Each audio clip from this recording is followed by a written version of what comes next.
السلام علیکم ورحمۃ اللہ وبرکاتہ۔ نحمدہ ونصلی ونسلم علی رسولہ الکریم، اما بعد۔ بزرگان ملت، برادران عزیز، معزز سامعین و مکرم حاضرین، اللہ سبحانہ تبارک و تعالیٰ کے فضل و کرم سے جامعہ انواریہ حیدرآباد باب العلم انواریہ ایجوکیشنل سوسائٹی کے زیر اہتمام الحمدللہ تفسیر مدارک تفسیر نصفی کے دروس کا ہمارا یہ تسلسل جاری و ساری ہے۔ سورہ صافات کا آغاز ہوا اور الحمدللہ آیت نمبر 57 تک ہم نے آیات بینات کی تلاوت کا شرف حاصل کیا اور اس کی تفسیر اور اس کی تشریح کرنے کا شرف حاصل کیا۔ آگے اللہ تبارک و تعالیٰ کا ارشاد مبارک ہے، افما نحن بمیتین الا موتتنا الاولی وما نحن بمعذبین۔ اوپر سے آپ یہ چیز ملاحظہ فرما رہے ہیں کہ جنتیوں میں سے ایک شخص کہے گا کہ میرا ایک دوست تھا۔ قرآن کریم میں مستقبل کا صیغہ اس کے لیے استعمال نہیں کیا گیا، ماضی کا صیغہ استعمال کیا گیا، تو آپ نے اس کی وجہ بھی سماعت کی کہ جو چیز یقینی طور پہ واقع ہونے والی ہے کبھی اس کو ماضی کے ذریعے تعبیر کیا جاتا ہے، ماضی کے ساتھ بیان کیا جاتا ہے اس کے یقین کی طرف اشارہ کرنے کے لیے۔ یعنی جس طرح گزرے ہوئے زمانے میں کوئی چیز واقع ہو جاتی ہے تو وہ جس طرح یقینی ہوتی ہے، تو اللہ تبارک و تعالیٰ کی خبر، اللہ تعالیٰ جو چیزیں بتا رہا ہے وہ بھی اسی طرح یقینی ہیں، گویا کہ وہ ہو چکی ہیں، ہونے والی ہیں، لیکن یقین اس طرح ہے کہ گویا کہ وہ معاملہ گزر چکا ہے۔ تو آپ نے سماعت کیا کہ جنتی کہے گا کہ بے شک میرا ایک دوست تھا اور ایک ملنے جلنے والا ایک شخص تھا، اور وہ مجھے یہ کہتا تھا کہ ارے تم بھی جو ہے آخرت کی تم تصدیق کر رہے ہو اور مرنے کے بعد اٹھائے جانے کی تم تصدیق کرتے ہو، کیا ہم مر جائیں گے اور مٹی بن جائیں گے، ہڈیاں بن جائیں گے تو کیا ہم کو بدلہ دیا جائے گا؟ تعجب کرتا تھا اور اس طرح کہتا تھا۔ تو جنتی اپنے دوسرے ساتھیوں سے کہے گا کہ تم دیکھنا چاہتے ہو کہ آج وہ کس حالت میں ہیں؟ تو وہ آگے بڑھ کے، جو مسلمان جنت میں ہے وہ آگے بڑھے گا، اور جنت کے بارے میں آپ نے سماعت کیا کہ اللہ تبارک و تعالیٰ نے یا تو اس میں ایک روشن دان ایسا ہوگا کہ اللہ تعالیٰ اس کے ذریعے اگر کوئی جہنمیوں کو عبرت کے لیے دیکھنا چاہتا ہے تو اللہ تعالیٰ ان کو موقع عنایت فرمائے گا، تو وہ اس میں سے دیکھے گا تو جہنم کے بیچوں بیچ میں اس کو عذاب میں مبتلا پائے گا۔ تو جنتی جو مسلمان ہے وہ کہے گا کہ اللہ کی قسم قریب تھا کہ تو مجھے ہلاک کر دیتا، اور میرے رب کی نعمت اگر مجھ پہ نہ ہوتی تو آج تیرے ساتھ میں بھی عذاب میں مجھ کو بھی حاضر کیا جاتا اور میں بھی عذاب میں گرفتار ہو جاتا اور مجھے بھی جہنم میں داخل کر دیا جاتا اگر اللہ کا احسان اور اللہ کی نعمت میرے ساتھ نہ ہوتی۔ اس کے بعد اب وہی جنتی مسلمان اپنے جہنمی قرین، جو اس کا دنیا میں جو اس کا قرین تھا، اس کا دوست تھا، اس کو جو کہہ رہا تھا کہ اگر مجھ پر اللہ تعالیٰ کی نعمت نہ ہوتی تو میں بھی جو ہے ان لوگوں میں سے ہوتا جن کو یہاں پر حاضر کر دیا گیا ہے عذاب دینے کے لیے۔ اس کے بعد وہ مزید کہہ رہا ہے، اس کی حکایت اللہ تعالیٰ بیان فرما رہا ہے، افما نحن بمیتین الا موتتنا الاولی وما نحن بمعذبین۔ علامہ نصفی فرماتے ہیں کہ یہ جو فا، افما نحن میں جو فا ہے، فما نحن، الفاء للعطفی، یہ فا جو ہے عطف کے لیے ہے، علی محذوف، یہاں پر ایک عبارت محذوف ہے اور اس محذوف پر جو ہے اس کا عطف ہو رہا ہے۔ تقدیرہ، تو اس کی عبارت کیا ہوگی، اس کو کس طرح کہا جائے گا، تقدیری عبارت اس کی کس طرح ہوگی؟ تو علامہ نصفی فرما رہے ہیں، انحن مخلدون منعمون، کیا ہم ہمیشہ جنت میں رکھے جائیں گے اور ہمیشہ ہم کو نعمتوں سے سرفراز کیا جائے گا؟ فما نحن بمیتین، اور ہم مرنے والے نہیں ہیں۔ اس طرح جنتی مسلمان دوزخی سے کہے گا کہ کیا ہم ہمیشہ رہیں گے اور ہمیشہ نعمتوں میں رہیں گے اور ہم کیا مرنے والے نہیں ہیں؟ الا موتتنا الاولی، مگر ہماری پہلی موت، کہ جو موت ہو چکی ہے دنیا میں، اس کے بعد پھر ہم کو کوئی موت نہیں آئے گی۔ وما نحن بمعذبین، اور ہم کو عذاب نہیں دیا جائے گا۔ اس طرح جنتی اپنے خوشی کا اظہار وہاں پہ فرمائے گا۔ علامہ نصفی آگے فرماتے ہیں کہ وما نحن بمعذبین فما نحن بمیتین، اس کے بعد الا موتتنا الاولی، مگر پہلی موت، وما نحن بمعذبین، ہم کو عذاب بھی نہیں دیا جائے گا، ولا معذبین۔ والمعنی ان هذه حال المؤمنین، اور معنی کیا ہے کہ یہ جو ہے مومنین، سارے مومنین کی یہ حالت ہوگی، اور حالت یہ ہوگی اللہ یذوقوا الا الموتۃ الاولی، کہ وہ موت کا مزہ صرف ایک ہی بار چکیں گے، بس اللہ یذوقوا، وہ نہیں چکیں گے الا الموتۃ الاولی، مگر پہلی موت کو ہی، ایک ہی مرتبہ ان کو مرنا ہے، پھر جیسے ہی وہ جنت میں پہنچ جائیں گے تو پھر کوئی مرنے کا معاملہ نہیں ہے، وہ ہمیشہ ہمیشہ کے لیے ابد الآباد کے لیے جنت کی نعمتوں سے سرفراز کیے جائیں گے۔ تو مومنین کا یہ معاملہ ہوگا کہ ایک ہی مرتبہ ان کے لیے موت کا معاملہ ہوگا، نہ وہ تمنا کریں گے نہ مریں گے۔ بخلاف الکفاری، برخلاف کافروں کے، فإنهم فيما يتمنون فيه الموت كل ساعة، کیونکہ کفار کا معاملہ ایسا ہوگا کہ ہر گھڑی وہ تمنا کریں گے کہ اے کاش موت آ جائے۔ جہنم کا جو دردناک عذاب ان کو گھیرے ہوئے ہوگا، اس کی وجہ سے وہ ہر وقت کل ساعت، ہر لمحہ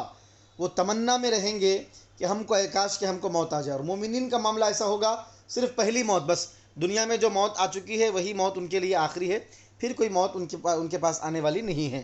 وقیل لحکیم، ایک دانا شخص جو حکمت والا ہے اور مصلحت حکمتوں کی بلندی پر ہے، اور دنیا کے اسرار و رموز کو جاننے والے کو جو حکیم کہا جاتا ہے، اس حکیم سے پوچھا گیا ما شر من الموت، موت سے بدتر چیز کیا ہے؟ ایک تو موت ہے، موت سے بھی زیادہ خطرناک چیز کیا ہے؟ قال الذی یتمنی فیہ الموت، تو اس حکیم نے کہا موت سے بھی خطرناک اور بدتر معاملہ یہ ہے کہ موت کی تمنا میں رہے اور اس کو موت نہ آئے، کہ بندہ جو ہے یہ تمنا میں رہے کہ اس کو موت آئے اور اس کو موت نہ آئے، اس کو تمنا ہو موت کی اور اس کو موت نہ آئے، یہ موت سے بھی زیادہ خطرناک اور شر والی بات ہے۔ وَهَذَا قَوْلٌ يَقُولُهُ الْمُؤْمِنُ تَحَدُّثًا بِنِعْمَةِ اللَّهِ بِمَسْمَعٍ مِّن قَرِينِهِ لِيَكُونَ تَوْبِيخًا لَهُ وَزِيَادَةَ تَعْذِيبٍ۔ وَهَذَا قَوْلٌ، اور یہ جو بات ہے جو مومن کہہ رہا ہے کہ اِلَّا أَفَمَا نَحْنُ بِمَيِّتِينَ، کیا ہم مرنے والے نہیں ہیں، سوائے اس کے کہ ایک موت ہمارے اوپر پہلی موت گزر چکی ہے اور ہم کو عذاب بھی نہیں دیا جائے گا۔ یہ بات یقولہ المؤمن تحدثا بنعمت اللہ، یہ مومن کہے گا اللہ تعالیٰ کی نعمت کو بیان کرتے ہوئے، بمسمع من قرینہ، ایسا کہے گا کہ اس کا جو ساتھی ہے دنیا میں، جو اس کا ساتھی تھا، اس کو وہ بات سنے آئے گی، وہ جہنم میں رہ کر مومن کی بات کو سنے گا اور مومن کی بات کو اللہ تعالیٰ وہاں تک پہنچائے گا، مومن اللہ تعالیٰ کی نعمت کو بیان کرے گا، لیکون توبیخا لہ، تاکہ اس کافر کے لیے ڈانٹ ڈپٹ کا، زجر و توبیخ کا معاملہ ہو جائے، جھڑک کا معاملہ ہو جائے، وزیادت تعذیب، اور اس کی وجہ سے اس کے عذاب میں اور اضافہ ہو جائے، کیونکہ ایک تو وہ عذاب بھگت رہا ہے، پھر مومن جو ہے اس کو یہ کہہ رہا ہے کہ دنیا میں تو نے میرے ساتھ ایسا معاملہ کیا تھا، اگر تیری بات میں سنتا تو مجھے بھی عذاب میں گرفتار کر دیا جاتا، ہمارا معاملہ اس طرح ہے کہ موت ایک ہی بار آئی تھی، اب پھر موت ہم کو آنے والی نہیں ہے، اور تمہارا معاملہ اس طرح ہے کہ ہر وقت تم موت کی تمنا کرتے جا رہے ہو۔ موتتنا کو جو نصب کے ساتھ پڑھا جا رہا ہے، منصوب پڑھا جا رہا ہے، اس کے بارے میں علامہ نصفی فرما رہے ہیں نصب علی المصدری، یہ منصوب ہے مصدر کی بنیاد پر۔ آپ نے اس سے پہلے بھی میں نے آپ سے عرض کیا کہ آپ اس کو مصدر پڑھیں گے نصب کو تو یہ منصوب کے معنی میں ہوگا ہے، نصب علی المصدری، مصدر ہے کی بنیاد پر یہ منصوب ہے، ٹھیک ہے، یا پھر نصب علی المصدری، اس کو پہلے ماضی مجہول بھی پڑھ سکتے ہیں، یعنی اس کو نصب دیا گیا ہے مصدر کی بنیاد پر۔ والاستثناء متصل، اور یہاں پر استثناء متصل ہے، تو استثناء متصل ہونے کی صورت میں تقدیر عبارت کس طرح ہوگی؟ تو آپ فرماتے ہیں لا نموت الا مرتن، ہم نہیں مریں گے مگر ایک ہی مرتبہ، جو موت ہم کو آئے گی وہ ایک ہی مرتبہ آئے گی۔ او منقطع، یا استثناء منقطع ہے، اس صورت میں کیا مطلب ہوگا؟ لیکن الموتۃ الاولی قد كانت فی الدنیا، کہ موت جو پہلی جو موت تھی اس کا معاملہ تو دنیا میں مکمل ہو چکا، اب یہاں پہ کوئی موت آنے والی نہیں ہے۔ ثم قال لقرینہ تقریعا لہ، پھر وہ جنتی مسلمان اپنے جہنمی قرین سے، دوست سے کہے گا اس کو ڈانٹتے ہوئے، ان ھذا لہو الفوز العظیم، بے شک یہ معاملہ جس میں ہم ہیں، الامر الذی نحن فیہ، جو اللہ تعالیٰ نے جن نعمتوں میں ہم کو رکھا ہے، اور ابد الآباد ہمیشہ ہمیشہ کی جن نعمتوں میں اللہ تعالیٰ نے ہمیں رکھا ہے، لہو الفوز العظیم، یہ بہت عظیم کامیابی ہے۔ ثم قال اللہ عز وجل، پھر اللہ تبارک و تعالیٰ ارشاد فرما رہا ہے، ارشاد فرمائے گا لمثل ھذا فلیعمل العاملون، ایسی کامیابی کے لیے عمل کرنے والوں کو عمل کرنا چاہیے۔ وقیل ہوا ایضا من کلامہ، یہ بھی تفسیر کی گئی کہ یہ بھی جملہ اسی جنتی مسلمان کے زبان سے ادا ہونے والا جملہ ہے کہ وہ کہے گا کہ اسی کامیابی کے لیے عمل کرنے والوں کو، محنت کرنے والوں کو محنت کرنی چاہیے، کام کرنے والوں کو کام کرنا چاہیے کہ اللہ تعالیٰ یہ فوز عظیم، بڑی کامیابی آخرت میں عطا فرمائے گا۔ تو لمثل ھذا فلیعمل العاملون، یہ اللہ کا کلام بھی ہو سکتا ہے اور اس جنتی مسلمان کا کلام بھی ہو سکتا ہے۔ اذالک خیر نزلا ام شجرۃ الزقوم، اللہ فرما رہا ہے کہ کیا مہمان نوازی کے اعتبار سے یہ نعمت بہتر ہے جو جنت کی صورت میں اللہ تعالیٰ نے عطا فرمائی ہے، اور جنت میں جو اللہ تعالیٰ نے میوے رکھے ہیں، جو عزتیں، جو تکریم، جو اعزاز اللہ تعالیٰ جنت میں عطا فرمائے گا، مہمان نوازی کے اعتبار سے کیا وہ زیادہ بہتر ہے؟ ام شجرۃ الزقوم، یا جہنم میں جو کڑوا درخت ہے، اس درخت کے جو پھل کھا رہے ہیں، کڑوے درخت کے، بدبودار کڑوے درخت کے پھل، وہ مہمان نوازی بہتر ہے؟ مسلمانوں کی مہمان نوازی جنت کے میووں کے ساتھ کی جائے گی، اور جہنمیوں کی مہمان نوازی جہنم میں جو کڑوا درخت ہوگا اس کے ذریعے کی جائے گی۔ نزولن کو جو زبر آیا ہے اس کے بارے میں علامہ نصفی فرماتے ہیں تمییزن، یہ یہاں پر تمییز ہے، یعنی خیر میں جو ابہام ہے اس کو دور کیا جا رہا ہے۔ ذالک خیر، کیا وہ بہتر ہے؟ تو کس اعتبار سے بہتر ہے؟ مہمان نوازی کے اعتبار سے۔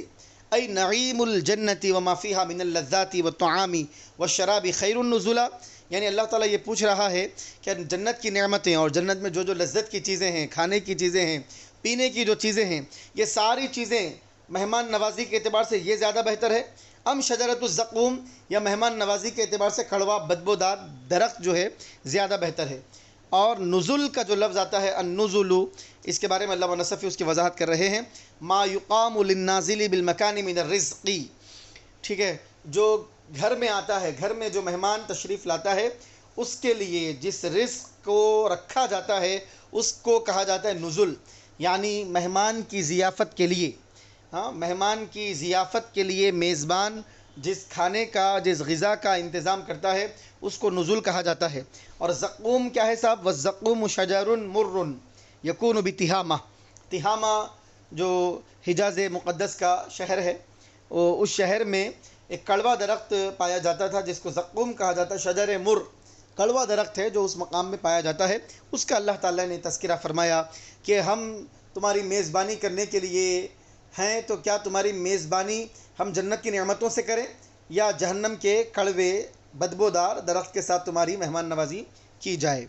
انا جعلناها فتنة للظالمین، اب اللہ تعالیٰ اس درخت کے بارے میں فرما رہا ہے بے شک ہم نے اس درخت کو ظالموں کے لیے ایک آزمائش بنا دیا ہے۔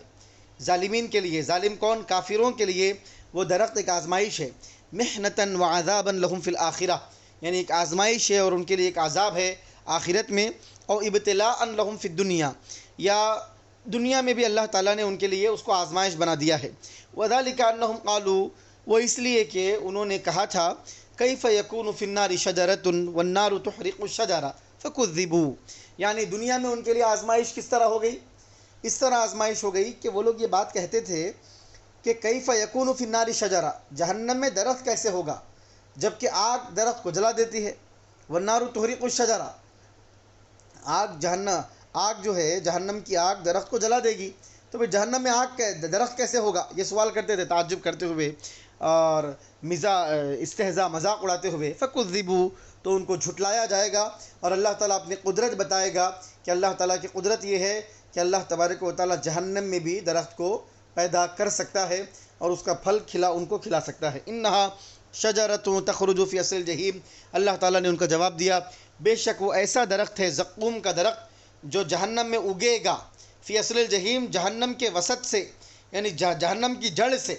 جہنم کا جو آخری حصہ ہے اس کی جڑ سے جو ہے وہ درخت نکلے گا۔ قیلہ، کہا گیا، علامہ نصفی فرماتے ہیں منبتها فی قعر جہنم واغصانها ترتفع الى درکاتها،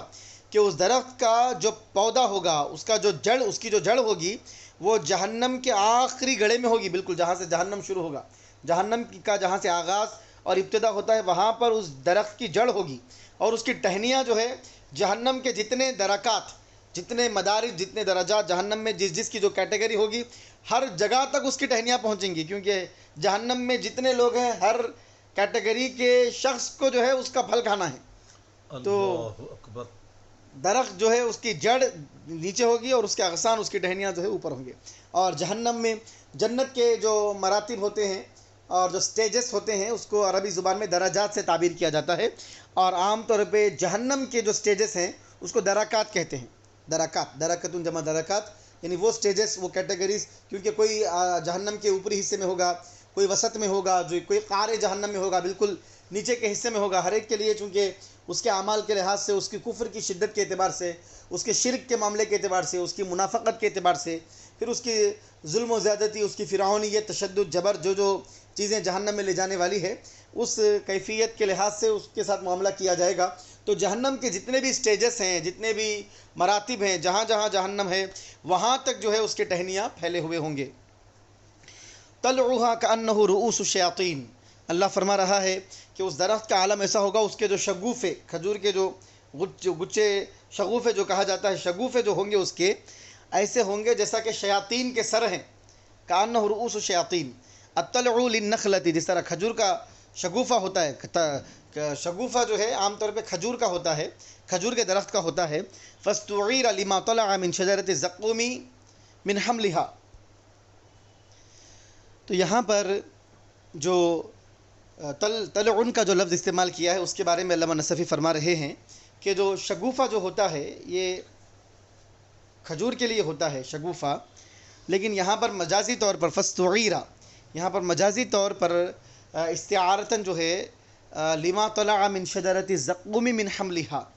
زقوم کے درخت کی جو چیزیں نمایاں ہوتی ہیں، نمودار ہوتی ہیں، اور درخت کے اوپر جو چیزیں یعنی جو ٹہنیاں وغیرہ اس کی جو ظاہر ہوتی ہیں، نکلتی ہیں، نکل کے آتی ہیں اس کے اوپر، ان چیزوں کے لیے مجازی طور پر یہاں پر طلعن کا لفظ استعمال کیا گیا ہے. پھر ایک مرتبہ آپ سماعت کریں، طلعن کا جو لفظ ہے اس کے معنی ہے شگوفہ. شگوفہ یہ عام طور پہ کھجور کے درخت کا ہوتا ہے، اور طلعن کا لفظ کا استعمال کھجور کے درخت کے ساتھ کیا جاتا ہے.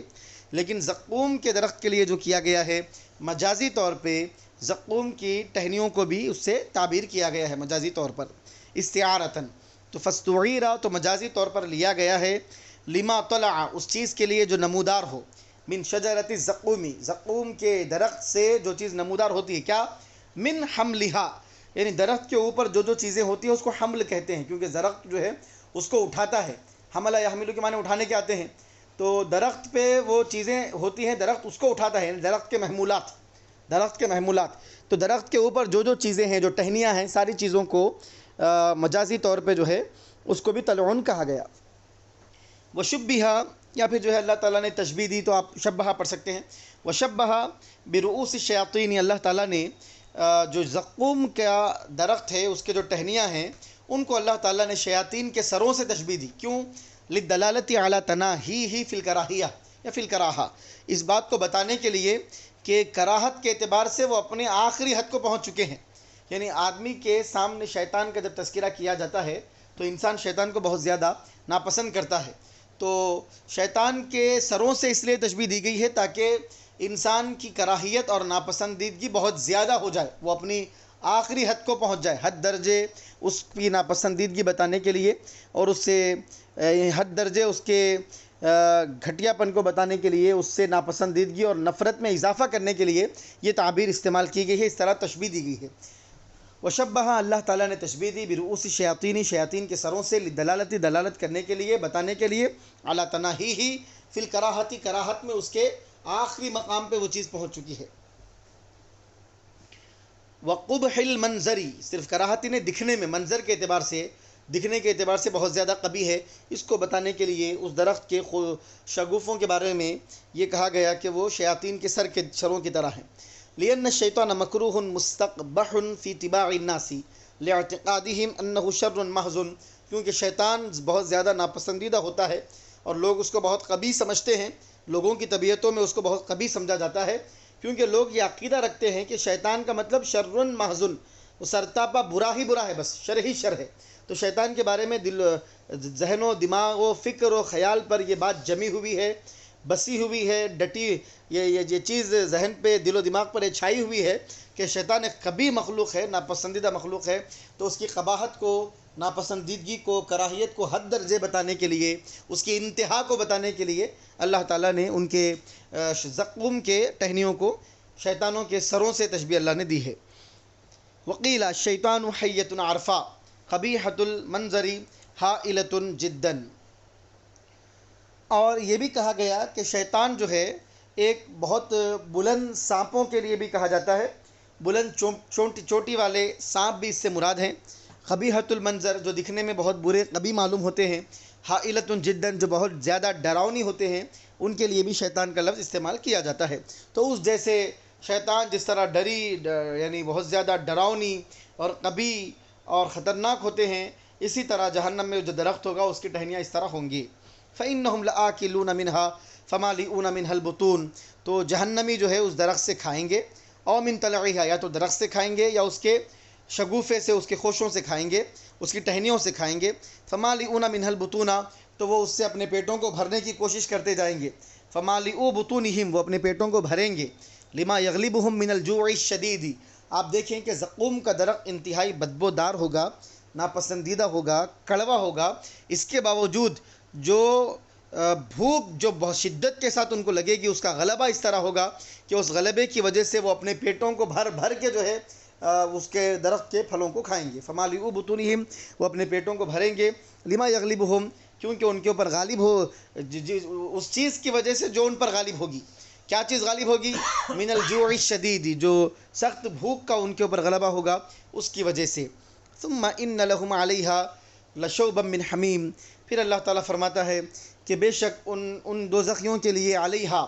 کھانے کے اوپر، یعنی کھانے کے ساتھ ساتھ، ایک تو پھل کو کھانا ہے، اس کے ساتھ ساتھ کیا ہوگا؟ لشوبا من حمیم، گرم گرم پانی جو ہے اس کو بھی ان کو پلایا جائے گا، گرم گرم پانی ان کو پینا پڑے گا۔ یہ کڑوا بدبودار خطرناک پھل جب کھائیں گے، اب ان کو تیز شدت کی پیاس لگے گی، تو مجبوری میں جو ہے ان کو کھولتا ہوا گرم گرم پانی پینا پڑے گا، جو ان کے آنتوں کو کاٹ کے رکھ دے گا، ان کی پھسلیوں کو کاٹ کے رکھ دے گا، ان کے پیٹ کے نظام کو درہم برہم کر کے رکھ دے گا۔ ثم ان لهم علیہا علی اکلها لشوبا لخلطا ولا مزاجا من حمیم، یعنی اللہ تعالیٰ جو ہے اس کے علاوہ ان کے لیے گرم گرم پانی کو بھی اللہ تعالیٰ ان کے لیے رکھ دے گا، اور اس کی آمیزش اس کے اندر ہوگی گرم پانی کی۔ ماء حار من حمیم، یعنی ماء حار ملاوٹ، ماء حار گرم پانی ہوگا، یشوی وجوہہم، جو ان کے چہروں کو جلا دے گا، جھسلا دے گا، ویقطع امعاءہم، ان کی پھسلیوں کو جو ہے کاٹ دے گا، ان کی آنتوں کو، اندر جو آنتیں ہیں ان آنتوں کو کاٹ دے گا۔ کما قال فی صفت شراب اہل الجنہ، جیسا کہ اللہ تبارک و تعالیٰ نے جنتیوں کے بارے میں اللہ تعالیٰ نے ان کے پینے کی صفت کا تذکرہ کرتے ہوئے اللہ تعالیٰ نے فرمایا کہ وَمِزَاجُهُ مِن تسنیم، کہ اس میں جو ملاوٹ ہوگی وہ تسنیم کی ہوگی۔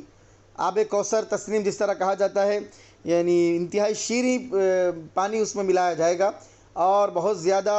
لذت والی چیز ہوگی اور ان کو لطف دینے والی چیز ہوگی۔ تو جس طرح جنتیوں کے لیے تسنیم کو ملایا جائے گا، اس کا مزاج ہوگا، اسی طرح لخلطن ولا مزاج من حمیم، جہنمیوں کے لیے گرم گرم کھولتا ہوا پانی ان کے لیے ملا دیا جائے گا۔ ٹھیک ہے، اس کو مزاج پڑھیے، قرآن کریم میں بھی جو ہے مزاج کا لفظ آیا ہے۔ والمعنی، اور معنی کیا ہوں گے؟ ثم انہم یملؤون البطون من شجرۃ الزقوم وهو حار يحرق بطونهم ويعطشهم فلا يسقون الا بعد ملج تعذيبا لهم ذلك العطش ثم يسقون ما هو احر وهو الشراب المشوب بالحمیم۔ والمعنی، معنی کیا ہے؟ تو اللہ تعالیٰ علامہ نصفی فرماتے ہیں کہ ثم انہم یملؤون البطون، پھر وہ اپنے پیٹوں کو بھریں گے، من شجرۃ الزقوم، زقوم کے درخت سے، وهو حار، یہ درخت بھی بہت زیادہ گرم ہوگا اور ان کے پیٹوں کو جلا دے گا، ان کو پیاسا کر دے گا۔ ٹھیک ہے، فلا یسقون، تو ان کو سیراب نہیں کیا جائے گا، الا بعد ملج، مگر پیٹ بھرنے کے بعد، تعذیبا لهم ذلك العطش، اللہ تعالیٰ اس پیاس کو ان کے لیے عذاب بنا دے گا۔ ٹھیک ہے، ذالک العطش زبر سے پڑھے، تعذیبا لهم ذلك العطش، اس پیاس کو اللہ تعالیٰ ان کے لیے عذاب بنا دے گا، اس کے بعد ہی ان کو سیراب کیا جائے گا۔ ثم یسقون ما هو احر، اور پھر اس کے بعد ان کو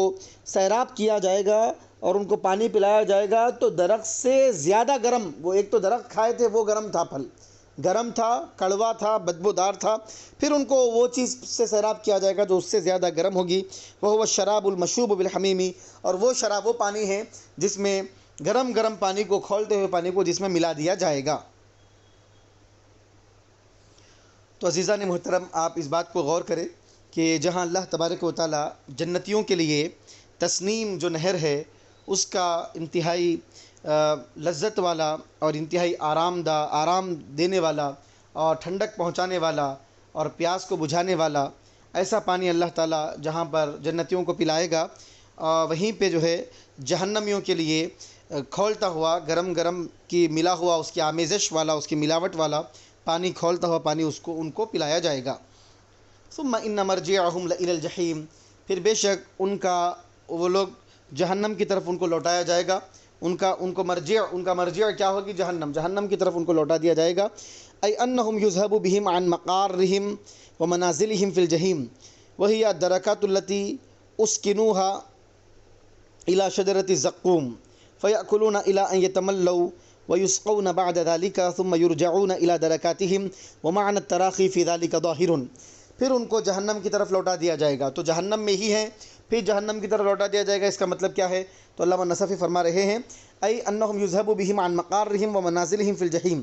کیا ایسا ہوگا کہ ان کے مقامات جو ہیں، ان کے منازل جہنم میں، ان کے رہنے کے جو مقامات ہیں ان سے ان کو لے جایا جاتا ہے۔ وہی الدرکات التی اسکنوها، یعنی جن مقامات اور جن منازل میں، جن سٹیجز میں، جس کیٹیگری میں ان کو رکھا گیا ہے، وہاں سے ان کو لے جایا جاتا ہے الی شجرۃ الزقوم، زقوم کے درخت کی طرف، زقوم کے درخت کی طرف ان کو پہلے لے جایا جاتا ہے ان کے مقامات سے۔ فیأکلون الی ان یتملوا، تو وہ لوگ جو ہے زقوم کے درخت سے اتنا کھاتے ہیں یہاں تک کہ بیزار ہو جاتے ہیں، بیزار ہونے تک وہ کھاتے ہیں۔ ویسقون بعد ذلک، پھر اس کے بعد ان کو گرم گرم کھولتا ہوا پانی سے ان کو پانی پلایا جاتا ہے۔ ثم یرجعون الی درکاتہم، پھر ان کو ان کے مقامات کی طرف واپس لوٹا دیا جاتا ہے۔ ومعنى التراخی فی ذلک ظاہر، تو اس کے اعتبار سے ثم میں جو تراخی کے معنی ہوتے ہیں، یعنی مہلت کے معنی، تاخیر سے ایک کے بعد ایک معاملہ ہونا، یہ معنی جو ہے اس آیت مبارکہ میں ظاہر ہیں۔ انہم الفوا آباءہم ضالین فہم علی آثارہم یہرعون، اللہ فرماتا ہے انہم الفوا آباءہم ضالین، بے شک انہوں نے اپنے آبا و اجداد کو گمراہ پایا تھا۔ فہم علی آثارہم، تو یہ بھی جو ہے انہی کے نقش قدم پر تیزی سے آگے بڑھ رہے ہیں۔ علل استحقاقہم للوقوع فی تلک الشدائد بتقلید الآباء فی الدین واتباعہم ایاہم فی الضلال وترک اتباع الدلیل والاسراع الشدید کأنہم یحثون حثا۔ اللہ فرما رہا ہے بے شک انہوں نے اپنے آبا و اجداد کو گمراہ پایا، اپنے باپ دادا کو گمراہ پایا، تو وہ بھی ان کے نقش قدم پر دوڑے جا رہے ہیں۔ علل استحقاقہم للوقوع فی تلک الشدائد، ان مصیبتوں میں وہ لوگ جو گھرے ہوئے ہیں، جو واقع ہیں، ان مصیبتوں میں گرنے کی وجہ کیا ہے؟ تو اللہ تعالیٰ نے ان مصیبتوں کے مستحق ہونے کی علت اللہ تعالیٰ نے بیان کی، بتقلید الآباء فی الدین، کیونکہ وہ دین کے معاملے میں اپنے باپ دادا کی تقلید کرنے کی وجہ سے، دین کے معاملے میں اپنے باپ دادا کی تقلید کرنے کی وجہ سے ان مصیبتوں میں وہ گھرے رہے۔ واتباعہم ایاہم فی الضلال، اور گمراہی کے معاملے میں انہوں نے ان کی اتباع کی۔ وترک اتباع الدلیل، اور دلیل کی اتباع کو انہوں نے چھوڑ دیا، دلیل کی اتباع کو چھوڑ دیا، گمراہی میں آبا و اجداد کی اتباع کرتے رہے اور دین کے معاملے میں اپنے آبا کی تقلید کرتے رہے، اس وجہ سے ان ساری مصیبتوں میں ان کو مبتلا کیا گیا ہے۔ والاحراع، احراع کے معنی کیا آتے ہیں؟ الاسراع الشدید، بہت، ایک تو اسراع کے معنی جلدی کرنا، بہت زیادہ جلدی کرنا، جلدی میں بھی عجلت کرنا، عجلت کو بھی عجلت کے ساتھ کرنا، اس کو احراع کہتے ہیں۔ کأنہم یحثون حثا، گویا کہ ان کو کوئی چیز جو ہے آگے بڑھا رہی ہے اور کوئی چیز ان کو آگے کر رہی ہے، اور اس طرح وہ تیزی کے ساتھ، تو یحثون حثا، گویا کہ ان کو دوڑایا جائے گا، ان کو آگے کیا جائے گا، اس طرح تیزی کے ساتھ وہ آگے بڑھیں گے۔ وَلَقَدْ ضَلَّ قَبْلَهُمْ أَكْثَرُ الْأَوَّلِينَ، اللہ تعالیٰ آگے فرماتا ہے یقیناً ان سے پہلے، یعنی قریش کی قوم سے پہلے، ان سے پہلے کئی لوگ گمراہ ہوئے، یعنی الامم الخالیۃ بالتقلید، ان سے پہلے جو امتیں گزر گئے وہ بھی اپنے باپ دادا کی تقلید کر کے گمراہ ہوئے۔ وترک النظر والتأمل، اور غور و فکر کرنے کو، تأمل و تدبر کرنے کو انہوں نے چھوڑ دیا، کیونکہ قرآن کریم نے جا بجا بے شمار مقامات میں انسانوں کو غور کرنے کی طرف، فکر کرنے کی طرف، عقل کو استعمال کرنے کے لیے، تأمل و تدبر کرنے کی قرآن نے دعوت دی ہے۔ اور قرآن نے جب انبیاء کرام علیہم الصلوۃ والسلام قوموں میں آتے اور دین کی دعوت دیتے، اللہ تعالیٰ کا پیغام پہنچاتے، تو ہر قوم والے یہی کہتے کہ ہمارے باپ دادا کے ہم دین پر ہیں، اور باپ دادا جس طرح کرتے ہیں اس طرح کرتے ہیں، وہ تقلید کرتے اور انبیاء کی باتوں پہ غور نہیں کرتے، نظر نہیں کرتے، فکر نہیں کرتے، تأمل نہیں کرتے، تو اس کی وجہ سے اللہ فرما رہا ہے وَلَقَدْ ضَلَّ قَبْلَهُمْ أَكْثَرُ الْأَوَّلِينَ، یہ مکے کے قریش کا معاملہ ہی اس طرح نہیں ہے، بلکہ ان سے پہلے کئی لوگ ایسے آئے ہیں جو اپنے باپ دادا کی تقلید کر کے اور غور و فکر کو چھوڑ کے گمراہی کے دلدل میں جا گرے ہیں۔ وَلَقَدْ أَرْسَلْنَا فِيهِمْ مُنذِرِينَ، اللہ فرماتا ہے یقیناً ہم نے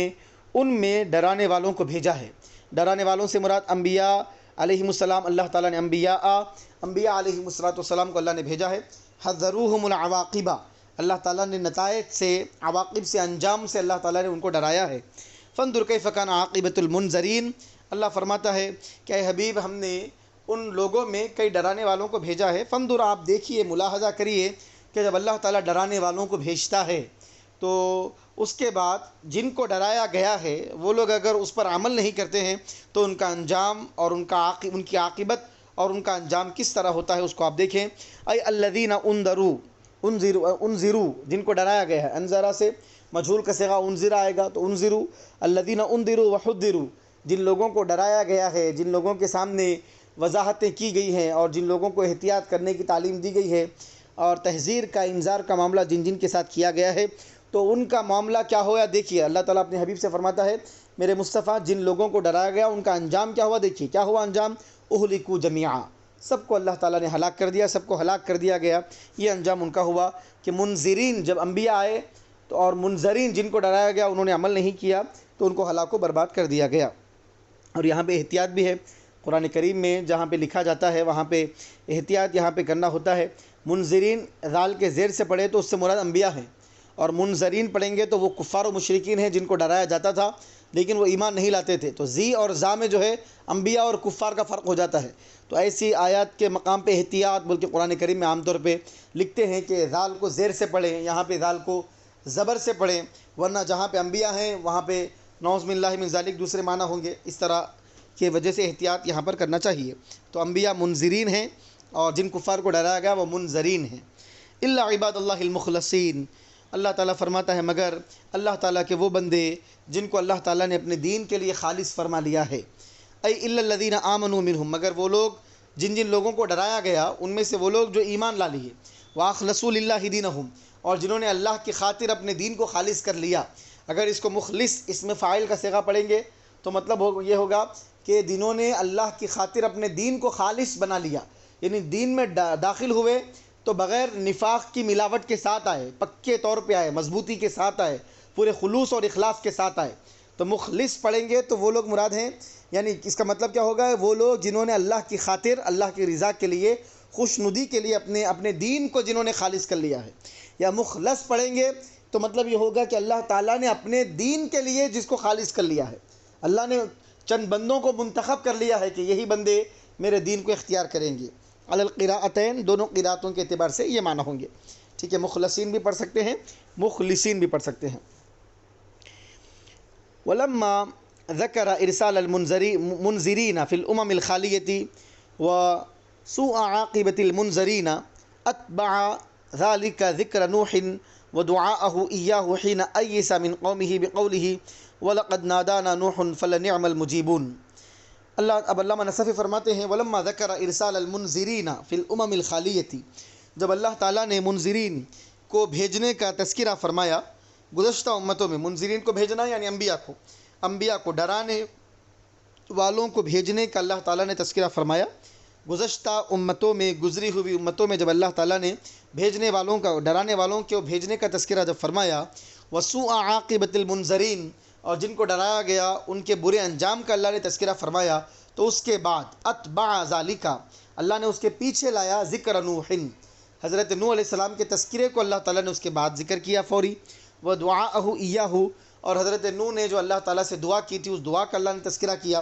حین ایس من قومہ، جب اپنی قوم سے آپ مایوس ہو گئے اور یہ کیفیت آپ کی ہو گئی کہ اب آپ کی قوم میں جتنے ایمان لا چکے تھے وہ ایمان والے تھے اور جو نہیں لائے تھے اب ان سے ایمان کی کوئی امید اور توقع نہیں تھی۔ بقولہ، حضرت نوح علیہ السلام نے کہا تھا جس کی حکایت اللہ تعالیٰ نے بیان کی، وَلَقَدْ نَادَانَا نُوحٌ فَلَنِعْمَ الْمُجِيبُونَ، اور یقیناً نوح نے ہم کو پکارا، دعانا، ہم کو پکارا، ہم کو آواز دی، ہماری بارگاہ میں دعا کیا، لِنُنْجِيَهُ مِنَ الْغَرَقِ، کہ ہم ڈوبنے سے ان کو بچا لیں، ان کی حفاظت کر لیں، ان کو نجات دے دیں۔ وَقِيلَ أُرِيدَ بِهِ قَوْلُهُ، یا پھر کہا گیا، علامہ نصفی فرماتے ہیں کہ نوح علیہ السلام نے جو پکارا اس میں یہ بھی ہے، یہ آیت بھی اس سے مراد ہو سکتی ہے، انی مغلوب فانتصر،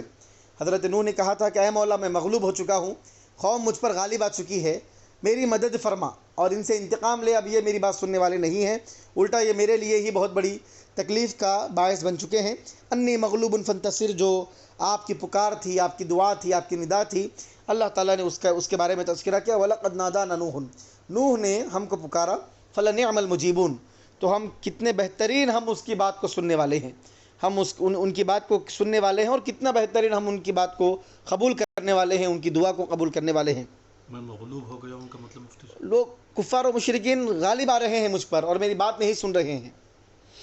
اللام الداخلۃ علی نعمہ جواب قسم محذوف، یہ جو فلنعم المجیبون میں جو لام ہے، یہ جو لام داخل ہوا ہے نعمہ پر، یہ محذوف قسم کا جواب ہے، اور محذوف قسم کا جواب ہے۔ والمخصوص بالمدح محذوف،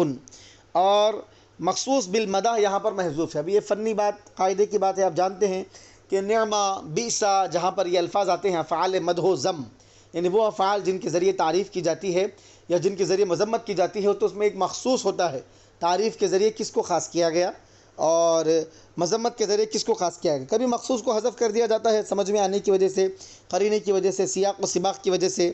والمخصوص بالمدح محذوف، یہاں پہ جس کو تعریف کے ذریعے خاص کیا گیا وہ محذوف ہے۔ اور تقدیری عبارت کس طرح ہوگی؟ پورا جملہ اس طرح ہوگا، وَلَقَدْ نَادَانَا نُوحٌ، اور یقیناً نوح نے ہم کو پکارا، ہم کو آواز دی، ہم سے دعا کی۔ فواللہ، تو اللہ کی قسم، لَنِعْمَ الْمُجِيبُونَ نَحْنُ، خدا اپنی قسم ذکر کر کے اللہ تعالیٰ ہی فرما رہا ہے کہ کیا بہترین ہم جو ہے اس کی دعا کو قبول کرنے والے ہیں۔ فَلَنِعْمَ الْمُجِيبُونَ نَحْنُ، تو نحن جو ہے مخصوص بالمدح محذوف ہے۔ والجمع دلیل العظمۃ والکبریاء، اب یہاں پہ کوشچن ہے، اس کا جواب علامہ نصفی دے رہے ہیں کہ اللہ تبارک و تعالی وحدہ لا شریک ہے، واحد ہے، تو اللہ تعالیٰ یہ کیوں فرما رہا ہے کہ ہم ان کی دعا کو بہترین قبول کرنے والے ہیں، ہم دعا کو قبول کرنے والے۔ جمع کا صیغہ ہے مجیبون، جمع کا صیغہ ہے، واو جمع ہے اس کے اندر، تو یہاں پہ جو جمع کا جو تذکرہ کیا گیا ہے اس وجہ سے نہیں کہ اللہ تعالیٰ کی وحدانیت میں کوئی شریک ہے، کوئی شرکا ہے، یہ مطلب نہیں ہے، نعوذ باللہ من ذالک، اس سے بندہ کافر ہو جاتا ہے۔ جمع کا صیغہ جو استعمال ہوتا ہے اللہ تعالیٰ اپنے کلام میں جو جمع کا صیغہ استعمال کرتا ہے، اور نبی کریم صلی اللہ علیہ وسلم کے احادیث مبارکہ میں اللہ کے لیے جو جمع کا صیغہ استعمال کیا جاتا ہے، یہ سب جو ہے عظمت اور کبریائی کی دلیل ہے، یعنی اللہ تعالیٰ اتنا عظیم ہے اور کبریائی اس کی ہے، سارا بڑاپن ہر چیز اللہ تعالیٰ کے لیے سزاوار ہے، عظمت اس کے لیے سزاوار ہے، تو عظمت اور کبریائی کی دلیل ہے جمع کا صیغہ استعمال کرنا۔ چونکہ عام طور پہ اپنے آپ کو بڑا بتانے کے لیے لوگ ہم کے الفاظ کو استعمال کرتے ہیں محاوروں میں، زبان میں، تو اللہ تبارک و تعالیٰ تو حقیقت میں بڑا ہے اور ساری عظمتیں اللہ تعالیٰ کے لیے ہی ہیں، تو اللہ تعالیٰ نے اپنی عظمت اور کبریائی کا اظہار کرنے کے لیے اللہ نے اپنے آپ کو ہم کہہ کر خطاب کیا کہ نوح نے ہم کو پکارا، اور ہم کیا ہی بہترین نوح کی مدد کرنے والے ہیں۔ سبحان اللہ، سبحان اللہ۔ والمعنی ان اجبناہ احسن الاجابتی، اور معنی کیا ہوں گے کہ ہم نے نوح علیہ السلام کی پکار کو بہترین طریقے سے سنا ہے، ہم نے ان کو قبول کیا ہے، اجابہ یجیب اجابتاً قبول کرنا، ونصرناہ علی اعدائہ، اور ان کے دشمنوں کے مقابل میں ہم نے ان کی مدد کی ہے، وانتقمنا منہم بابلغ ما یکون، اور ہم نے جتنا انتقام لیا جا سکتا ہے اتنا ان سے انتقام لیا ہے، بابلغ ما یکون، جیسا ان کے ساتھ انتقام لیا جا سکتا ہے۔ تو آپ نے قرآن کریم میں دیگر آیتوں میں ہم پڑھتے ہیں کہ کس طرح اللہ تعالیٰ نے نوح علیہ السلام کی کشتی میں جو مومن تھے اور جن جن چیزوں کو کشتی میں رکھا گیا تھا، جانوروں میں، حیوانوں میں، چوپایوں میں، ان کو چھوڑ کر اللہ تعالیٰ نے پھر ساری کائنات کا کیا معاملہ فرمایا، جتنے انکار کیے ان کے ساتھ کیا انجام ہوا، دیگر آیت بینات میں ہم دیکھتے ہیں۔ وَانْتَقَمْنَا مِنْهُمْ بِأَبْلَغِ مَا يَكُونُ وَنَجَّيْنَاهُ وَأَهْلَهُ مِنَ الْكَرْبِ الْعَظِيمِ، اور اللہ فرماتا ہے کہ ہم نے نوح کو بچا لیا، نوح کو نجات دے دی، اور ان نوح والوں کو، نوح کے گھر والوں کو، نوح والوں کو، تو اہل میں جو ہے یہاں پر اہل کا لفظ عام ہے کہ اہل سے گھر والے بھی مراد ہے جو مومنین ہیں، اور جو آپ پر ایمان لائے ہیں وہ بھی آپ کے اہل ہیں۔ وَنَجَّيْنَاهُ أَهْلَهُ، ہم نے نوح کو اور نوح والوں کو ہم نے نجات دی ہے، وَمَنْ آمَنَ بِهِ، جو ان پر ایمان لائے، اور وَأَوْلَادَهُ، ہم نے ان کے اولاد کو نجات دی ہے، مِنَ الْكَرْبِ الْعَظِيمِ، بڑی مصیبت سے ہم نے ان کو بچا لیا ہے، غم غرقی، ڈوبنے کے، سمندر میں ڈوبنے سے اور اس کے غم سے اللہ تعالیٰ نے ان کی حفاظت فرما لی ہے۔ وَجَعَلْنَا ذُرِّيَّتَهُ هُمُ الْبَاقِينَ، اور ہم نے نوح کی ذریت کو ہی دنیا میں باقی رکھا ہے۔ اب دیکھیں حضرت نوح علیہ السلام سے پہلے جتنے بھی دنیا میں اللہ تعالیٰ نے آدم علیہ السلام سے لے کر حضرت نوح تک جتنے بھی لوگوں کو اللہ تعالیٰ نے بھیجا ہے، وہ اس کے بعد جو آدم علیہ السلام کے دیگر بیٹوں کے ذریعے جو اولاد آپ پھیلتی گئی، اس میں حضرت نوح بھی ہیں، تو حضرت نوح کا سلسلہ باقی رہا، اس کے علاوہ سب کچھ ختم ہو گیا. کیوں؟ اللہ تعالیٰ نے ذکر فرمایا وَجَعَلْنَا ذُرِّيَّتَهُ، ہم نے انہی کی ذریت کو باقی رکھا ہے، بس ہم الباقین، یہی باقی رہنے والے ہیں. وَقَدْ فَنِيَ غَيْرُهُمْ، ان کے علاوہ جتنے تھے سارے فنا ہو گئے. تو نوح علیہ السلام کے زمانے میں جو طوفان آیا، کائنات ساری فنا ہو گئی اور سب کو ختم کر دیا گیا. تو اس کے بعد دنیا میں جو آج انسان موجود ہیں یہ سارے اولاد نوح ہیں، حضرت نوح علیہ السلام کے اولاد ہیں سب. قال قتادہ، حضرت قتادہ فرماتے ہیں الناس کلہم من ذریت نوح، سارے کے سارے لوگ جو ہے حضرت نوح کی ذریت میں سے ہیں. وکان لنوح علیہ السلام ثلاثۃ اولاد، حضرت نوح علیہ السلام کے 3 بیٹے تھے. سام ایک کا نام تھا، حام ایک کا نام تھا، یافس ایک کا نام تھا. سام جو ہیں ان کی اولاد میں، سام کون ہیں؟ ابو العرب و فارس و روم، عرب کے، فارس کے، روم کے باپ ہیں. یعنی عرب میں اور فارس میں اور روم میں جتنے بھی لوگ بستے ہیں یہ سارے جو ہے حضرت نوح علیہ السلام کے بیٹے سام کی اولاد میں سے ہیں. وحام ابو السودان من المشرق الى المغرب، جو سودان کے لوگ ہیں، مشرق و مغرب سے لے کر جتنے سودانیین ہیں ساروں کے والد حضرت حام ہیں. اور پھر یافس وہو ابو الترکی، ترک کے جتنے بھی لوگ ہیں ترکستان کے. پھر یاجوج ماجوج جو نسل آئے گی یہ ساری نسل جو ہے یافس کی نسل سے ہوگی. تو دنیا میں اب جتنی بھی ذریت ہے، جتنے بھی انسان ہیں، یہ سارے کے سارے حضرت نوح علیہ السلام کی ذریت ہے. تو اللہ تعالیٰ نے آپ کی ذریت کے بارے میں فرما دیا وَجَعَلْنَا ذُرِّيَّتَهُ هُمُ الْبَاقِينَ، ہم نے نوح کی ذریت کو ہی باقی رہنے والا بنا دیا ہے. وَتَرَكْنَا عَلَيْهِ ذریت اولاد، وَتَرَكْنَا عَلَيْهِ فِي الْآخِرِينَ، اور ہم نے ان پر آخرین میں چھوڑ دیا ہے، ان پر آخرین میں چھوڑ دیا ہے. کیا چھوڑ دیا ہے؟ یہ کلمہ ہم نے چھوڑ دیا ہے جو آگے آ رہا ہے. من الاممی، جو امتیں آئیں گی سب میں ہم نے نوح علیہ السلام کے بارے میں یہ بات چھوڑ دی ہے. وہی من الامم هذه الکلمۃ، وہی کیا کلمہ اللہ تعالیٰ نے ہمیشہ ہمیشہ کے لیے حضرت نوح کے اوپر جاری کر دیا ہے. اللہ نے کلمہ کیا؟ سلام علی نوح فی العالمین،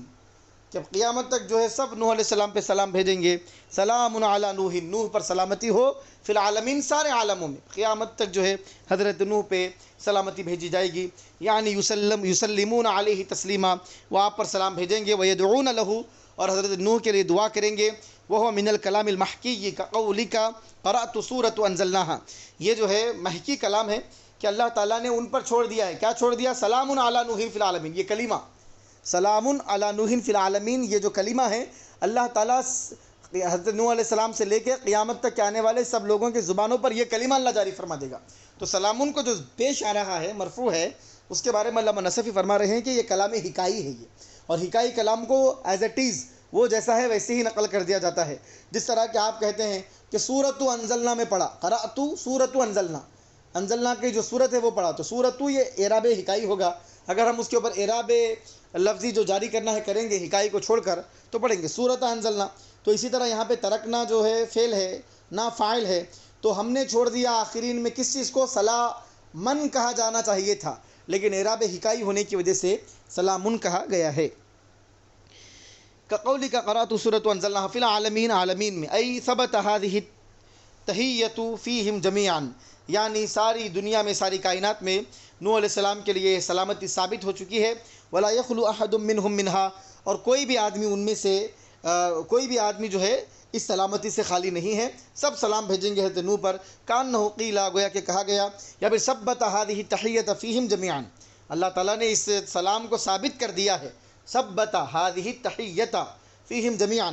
اللہ تعالیٰ نے سب میں اس سلام کو ثابت کر دیا ہے اور کوئی اس سے خالی نہیں ہے. کانہ قیلا، گویا کہ کہا گیا، ثبت اللہ التسلیم علی نوح وادامہ فی الملائکۃ والثقلین یسلمون علیہ عن آخرہم، اللہ کا گویا کہ کہا گیا کہ اللہ تعالیٰ نے نوح علیہ السلام پر سلام بھیجنے کو اللہ تعالیٰ نے ثابت کر دیا ہے، اور سارے فرشتوں میں، ثقلین میں، انسانوں، جنات میں، سب میں اللہ تعالیٰ نے ہمیشہ ہمیشہ کے لیے نوح علیہ السلام پہ سلامتی بھیجنے کو جاری کر دیا ہے. یسلمون علیہ عن آخرہم، اور آخر آنے والے تک سب ان کے اوپر سلامتی بھیجتے جائیں گے. انا کذالک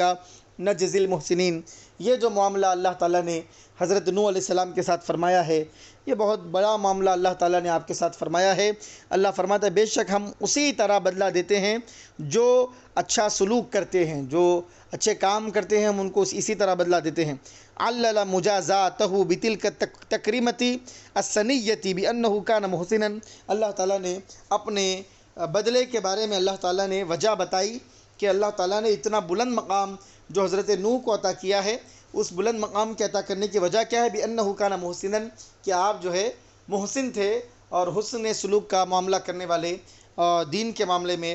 احسان کے ساتھ حسن کے ساتھ کام لینے والے، اور اللہ کی توحید کے بارے میں حسن کے ساتھ کام لینے والے تھے، محسن تھے۔ تو اللہ تعالیٰ نے محسنین کو اللہ تعالیٰ جیسا صلہ دیتا ہے اس طرح آپ کو اللہ تعالیٰ نے صلہ عطا فرمایا ہے۔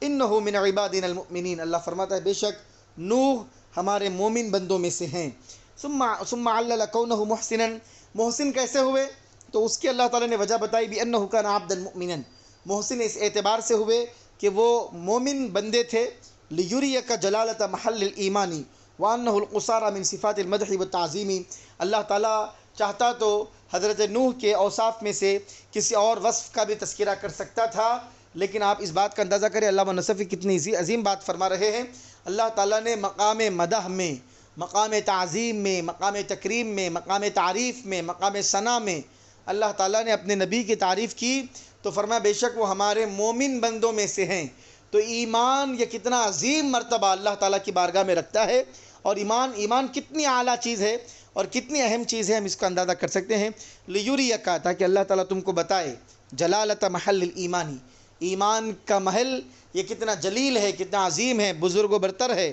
وَأَنَّهُ الْقُصَارَى مِنْ صِفَاتِ الْمَدْحِ وَالتَّعْظِيمِ، اور تعریف و توصیف و تعظیم کے صفات میں انتہائی صفت یہ ہے کہ ایمان والا ہونا، یہ بہت بڑی صفت ہے، بہت اعلیٰ صفت ہے کہ اللہ تعالیٰ نے حضرت نوح علیہ السلام کی تعریف کرنا چاہی تو ہمارے مومن بندوں میں سے ہے، اللہ تعالیٰ نے یہ ذکر فرمایا۔ ثم اغرقنا الآخرین، پھر ہم نے ان کے بعد میں آنے والے کافروں کو، ہم نے بعد جو دوسرے کافر تھے ہم نے ان سب کو ڈبا دیا،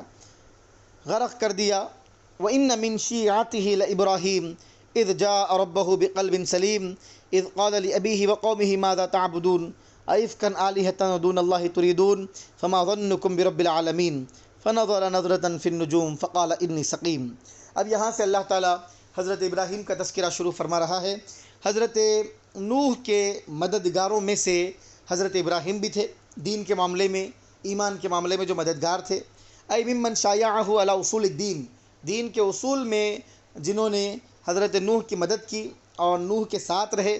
اور شایعہ علی التصلب فی دین اللہ، یا اللہ تعالیٰ کے دین کے معاملے میں ڈٹے رہنے میں حضرت نوح کا ساتھ دیا۔ وہ مصابرۃ المکذبین، اور جھٹلانے والوں کے جھٹلانے پر صبر کرنے کے معاملے میں حضرت نوح کے جیسا آپ نے کردار ادا کیا۔ وکان بین نوح و ابراہیم الفان و ستمائۃ و اربعون سنۃ وما کان بینہما الا نبیان ہود و صالح۔ حضرت علامہ نصفی فرماتے ہیں کہ حضرت نوح اور حضرت ابراہیم کے درمیان 2640 سال کا فاصلہ ہے۔ حضرت نوح اور حضرت ابراہیم کے درمیان 2640 سال کا فاصلہ ہے۔ وما کان بینہما، اور اتنے فاصلے میں حضرت نوح اور حضرت ابراہیم کے درمیان کتنے انبیاء آئے ہوں گے؟ تو آپ علامہ نصفی فرماتے ہیں وما کان بینہما الا نبیان، ان دونوں کے درمیان صرف 2 نبی تھے۔ حضرت نوح کے بعد حضرت ابراہیم جو آئے ہیں، ان دونوں کے درمیان 2640 سال کا فاصلہ ہے، اور دونوں کے درمیان 2 نبی تھے، ایک حضرت ہود اور ایک حضرت صالح۔ تو اللہ تعالیٰ نے یہاں پر حضرت ابراہیم کے بارے میں تذکرہ فرمایا کہ حضرت ابراہیم بھی حضرت نوح کی اتباع کرنے والوں میں سے تھے۔ ان کے شیعہ عام طور پہ متبعین کو کہا جاتا ہے، تو متبعین میں سے تھے، اور دین کے اصول کے معاملے میں ان کا ساتھ دینے والوں میں سے اور ان کے طریقے پر چلنے والوں میں سے تھے، ان کی اتباع کرنے والوں میں سے تھے۔ یا دین کے معاملے میں جو پختہ طریقے سے قائم رہنا ہے اور جھٹلانے والوں کے جھٹلانے پر صبر کا مظاہرہ کرنا، اس پر بھی حضرت نوح جس طرح ڈٹے رہے، جمے رہے، صبر کرتے رہے، اور اسی طرح حضرت ابراہیم بھی ان کی اتباع کرنے والوں میں سے تھے۔ اذ جاء ربہ بقلب سلیم، کہ وَإِنَّ مِنْ شِيعَتِهِ، ان کے اتباع کرنے والوں میں سے ابراہیم تھے۔ کس طرح شیعہ کا لفظ بولا گیا ہے، یعنی ان کا ساتھ دینے والوں میں سے تھے، ان کے اتباع کرنے والوں میں سے، اس طرح اذ جاء ربہ بقلب سلیم، کہ وہ بھی اپنے رب کے پاس سلامتی والا دل لے کر پہنچے۔ ان کے دل میں کوئی کفر کا معاملہ، کوئی شرک کا معاملہ، کوئی ناپاکی کا معاملہ نہیں تھا، دل ان کا صاف و شفاف تھا، اللہ تعالیٰ کے تقوی کے ساتھ، اور دین کی پاکیزگی ان کے دل میں تھی۔ اذ تعلق بما فی الشیعۃ من معنی المشایعۃ، فرماتے ہیں کہ اذ جو ہے یہ جڑ گیا ہے، متعلق ہو گیا ہے شیعہ میں جو مشایعہ کے معنی ہے اس کے ساتھ، یعنی حضرت ابراہیم کے ساتھ، حضرت ابراہیم حضرت نوح کے ساتھ جو متبع تھے، اتباع حضرت نوح کی، حضرت ابراہیم نے جو اتباع کی تھی، اس اتباع، اس مشایعت کے ساتھ جو ہے از کا تعلق ہے۔ اتباع کیا تھی؟ حضرت ابراہیم نے حضرت نوح کی اتباع کیا تھی؟ اتباع یہ کی تھی کہ وہ بھی اپنے رب کے پاس سلامتی والا دل لے کر پہنچے، یعنی وَإِنَّ مِمَّنْ شَايَعَهُ عَلَى دِينِهِ وَتَقْوَاهُ حِينَ جَاءَ رَبَّهُ بِقَلْبٍ سَلِيمٍ، یعنی اس کا مطلب یہ ہے کہ ان لوگوں میں سے جنہوں نے حضرت نوح علیہ السلام کی اتباع کی، ان کے دین اور ان کے تقوی کے معاملے میں،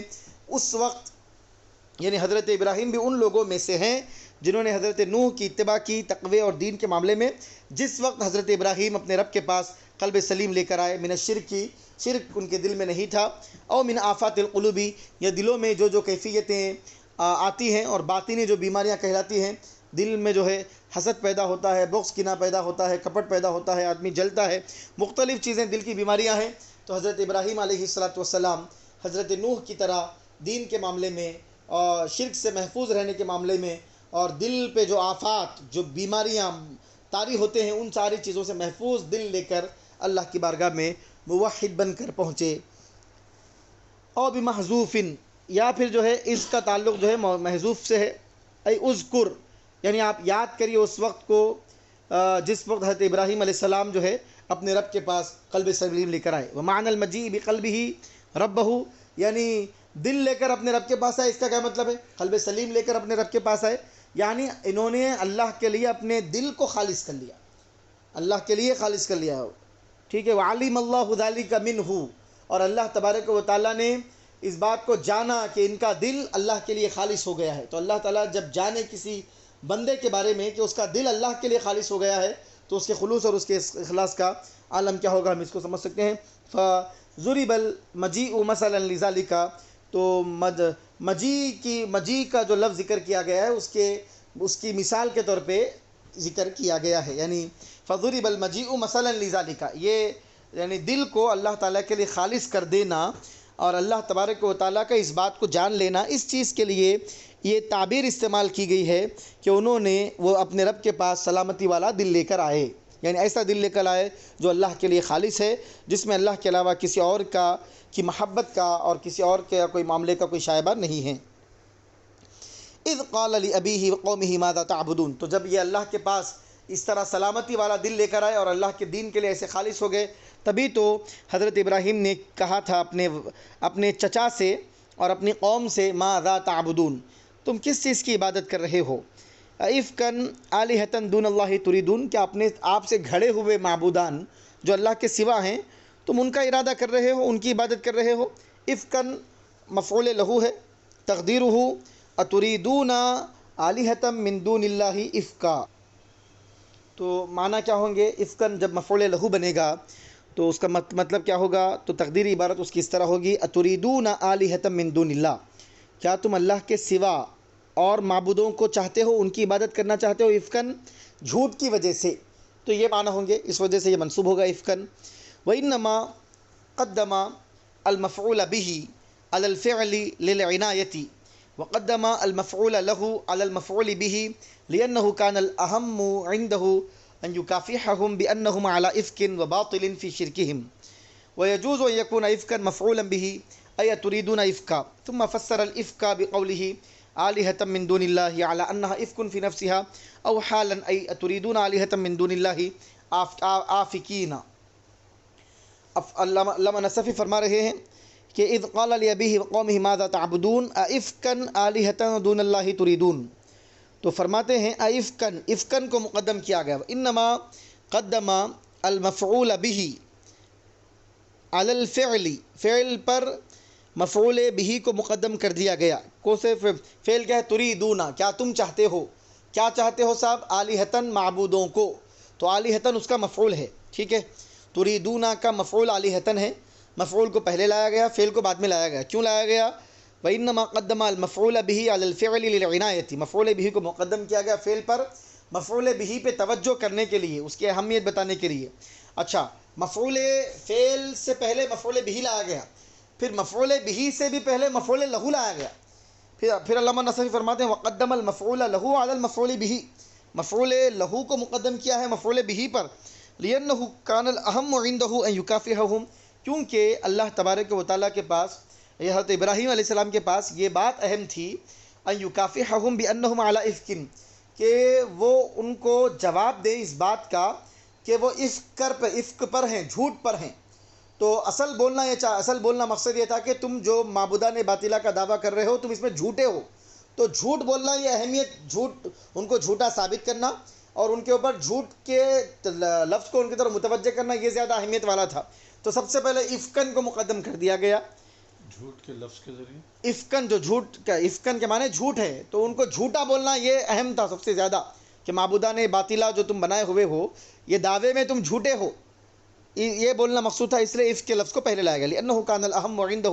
کیونکہ حضرت ابراہیم کے پاس اہمیت والی بات یہ تھی ان یکافحہم، کہ وہ آپ کا جواب دیں، بانہم علی افک وباطل فی شرکہم، کہ وہ اپنے شرک کرنے کے معاملے میں باطل پر ہیں اور جھوٹ پر ہیں، ویجوز ان یکون افکا مفعولا بہ، اور یہ بھی جائز ہے اور اس کی بھی گنجائش ہے کہ افکن مفعول بھی ہو سکتا ہے۔ تو معنی کیا ہوں گے؟ تريدون افکا، کیا تم جھوٹ چاہتے ہو؟ ثم فسر الافک بقولہ، پھر افک کی تفسیر کی اپنے اس قول سے، کیا جھوٹ کیا ہے وہ؟ آلہۃ من دون اللہ، اللہ کے علاوہ معبودوں کو چاہنا یہ جھوٹ چاہنا ہے، اے علی انھا افک فی نفسھا، یا اس بنیاد پر کہ معبودان باطلہ خود فی نفسھا وہ جھوٹ ہیں، وہ جھوٹ کا ہی نام ہے۔ معبودان باطلہ کا مطلب یہ ہے کہ وہ کچھ ہے ہی نہیں اور ان کو پیش کیا جا رہا ہے۔ او حالن، یا پھر اس کے افکن کو جو زبر آ رہا ہے یہ حال بھی ہو سکتا ہے، جو تین طرح کی افکن کے ہو رہے ہیں، مفعول لہو بھی ہو سکتا ہے، مفعول بہ بھی ہو سکتا ہے، حال بھی ہو سکتا ہے۔ ای اتریدون آلہۃ من دون اللہ آفکین، کیا مطلب کیا ہوگا؟ یعنی کیا تم چاہتے ہو اللہ کے سوا دوسرے معبودوں کو جھوٹ بولتے ہوئے، آفکین جھوٹ بولتے ہوئے، فما ظنکم برب العالمین، یہ کہنے کے بعد حضرت ابراہیم نے ان سے کہا تمہارا کیا گمان ہے؟ ایو شیء ظنکم، کون سی چیز تمہارا گمان ہے؟ برب العالمین، رب العالمین کے بارے میں، وانتم تعبدون غیرہ، جبکہ تم اللہ کے علاوہ رب العالمین کے علاوہ دوسروں کی عبادت کر رہے ہو، تو رب کو تم کیا سمجھتے ہو؟ ما رفع بالابتداء یا رفع بالابتداء، یہاں پہ جو ما ہے یہ مرفوع ہے، حالت رفعی میں ہے، مبتدا ہونے کی وجہ سے، ایو شیء کے معنی میں ہے، والخبر ظنکم ہے، کون سی چیز تمہارا گمان ہے، ما ظنکم مبتدا خبر، ای فما ظنکم بہ ماذا یفعل بکم فما ظنکم بہ، اللہ کے بارے میں تمہارا کیا گمان ہے، وانتم تعبدون غیرہ، اور تم اللہ کے علاوہ دوسروں کی عبادت کر رہے ہو، اللہ کے علاوہ دوسروں کی عبادت کر رہے ہو، تو اب اللہ کے بارے میں تم کیا سوچتے ہو کہ تمہارا کیا معاملہ کرے گا اللہ تعالیٰ؟ ای کیا مطلب اس کا؟ فما ظنکم بہ ماذا یفعل بکم وکیف یعاقبکم وقد عبدتم غیرہ وعلمتم انہ المنعم علی الحقیقۃ فکان حقیقیا بالعبادۃ، یعنی اللہ تعالیٰ، یعنی گویا کہ اللہ ان کو پوچھ رہا،